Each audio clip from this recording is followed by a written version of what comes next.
As you all know, I've been sitting down with different individuals as a part of Clovernook Center's Meet the Blind Month.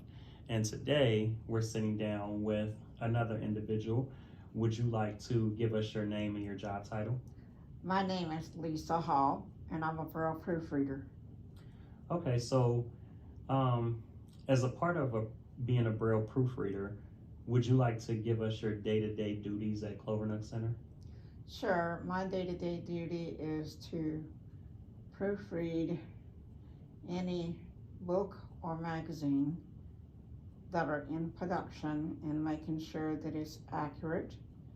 Some days I will work with a copy holder, who is usually across the room from me.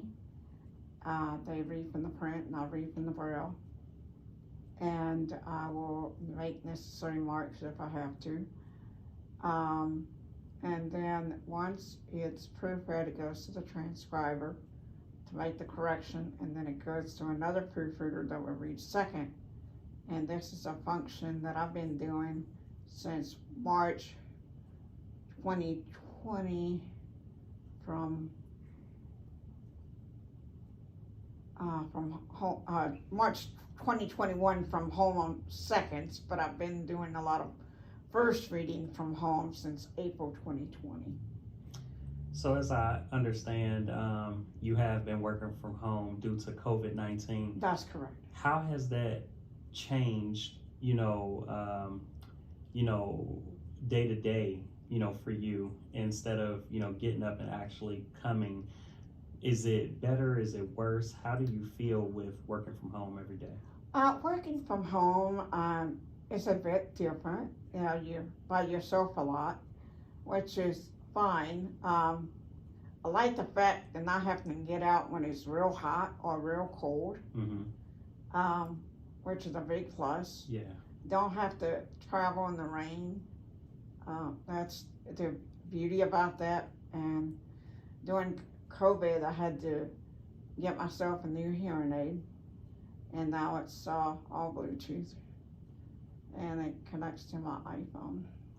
Well, I bet that definitely helps out. I mean, you definitely named some things. None of us want to be out, in the rain or the snow or any of those things. So that's definitely a plus.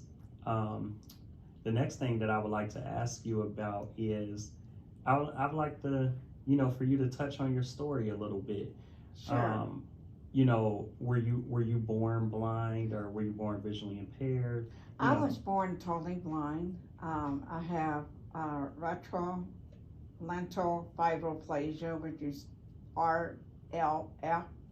It's an old medical terminology when a person is born premature with too much oxygen when they were placed in an incubator.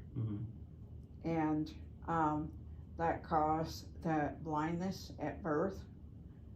And at the age of 10, we discovered that I had a severe hearing impairment, and I've been wearing hearing aids since 10 years old.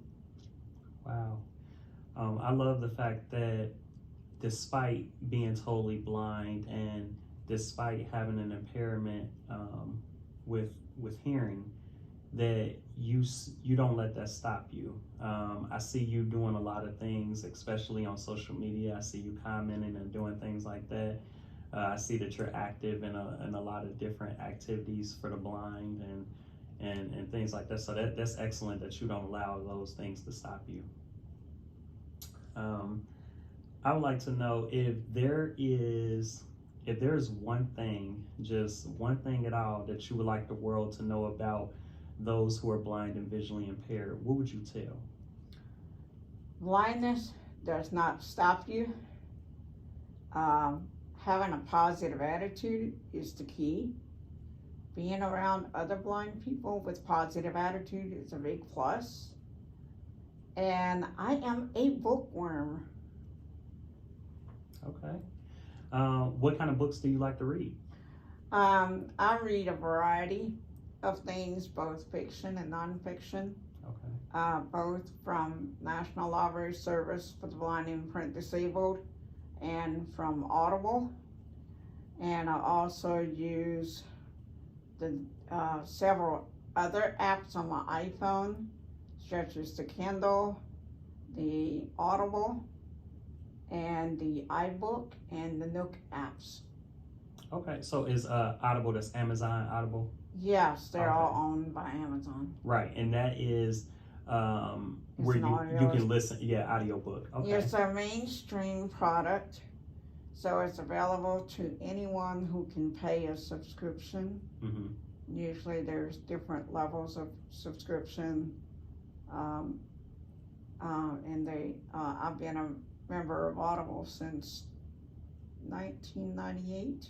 Oh wow, that has been around for a while. Yes, it has. And I embraced technology from the very beginning. I taught myself Windows. In fact, my training went way back in 1990 when I was working at Louisiana Association for the Blind. Mm-hmm. When I went down to New Orleans for their training program for the summer, and that was how I got started with DOS.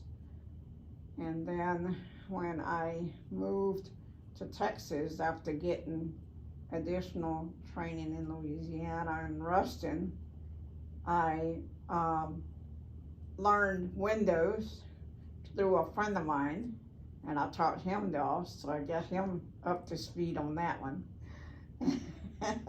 So it's just people helping people, what it's all about. Oh, definitely. Well, the last question that I'll ask you today is, give me one fun fact about you. The one fun fact about me is I love Braille. I'm a big promoter for Braille. Been reading Braille since I was a kid. I can remember the first book I read was a reading book of Sally, Dick, and Jane with Spot. That's one of the first ones I remember reading. And when I was growing up, I used to work at our school library at the School for the Blind in Louisiana. And I had an opportunity to go over to the State Library of Louisiana to see how their setup was. And I was quite amazed with all that has happened, and that's way back in the 1970s, and a lot's changed since then. Okay. Well, I greatly appreciate you sitting down with me, sharing some insight about your story.